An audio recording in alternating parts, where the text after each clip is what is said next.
पुरुषाला दारात आलेला ती कवितेच्या माध्यमातून त्याला हाकलते आणि आताची 21व्या शतकातली विज्ञान युगातली महिला फक्त पेहरावाने बदलली परंतु विचार मात्र तेच घुसटलेले. आपण परत आणि हे सरकारचं मला एक विशेष वाटतंय, ज्योतिषशास्त्राला त्यांनी पदवी दिली आता कायदेशीर. अरे तुम्ही जर अशा अंधश्रद्धेला जर पदवी देत असाल तर मग आता ह्या अंधश्रद्धेवर आळा घालायचा कोणी? हा बंधुबाबा कशातनं तयार झाला?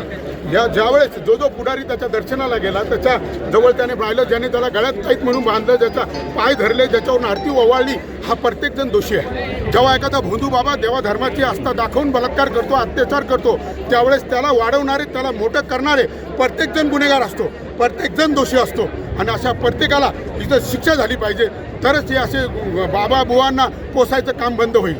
निषेध वाटतो ह्या पुरोगामी महाराष्ट्रामध्ये हे चाललंय, 21व्या शतकात हे चाललंय. संत तुकाराम महाराज म्हणतात, कोणी म्हणती आम्ही जाणती भविष्य. तुकाराम महाराज म्हणतात, तुका म्हणे तोची मूर्ख जाणावा. अशा मूर्ख लोकांना आपण मोठं करतो, बुवा बाबांना.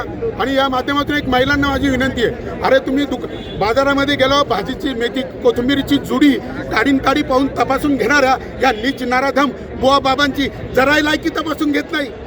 अरे बघा ना, कोणाच्या पायावर आपण डोकं ठेवतोय, त्याची लायकी काय? त्या भडव्याला त्याचं तरी भविष्य कळालं का? सांगा ना मला.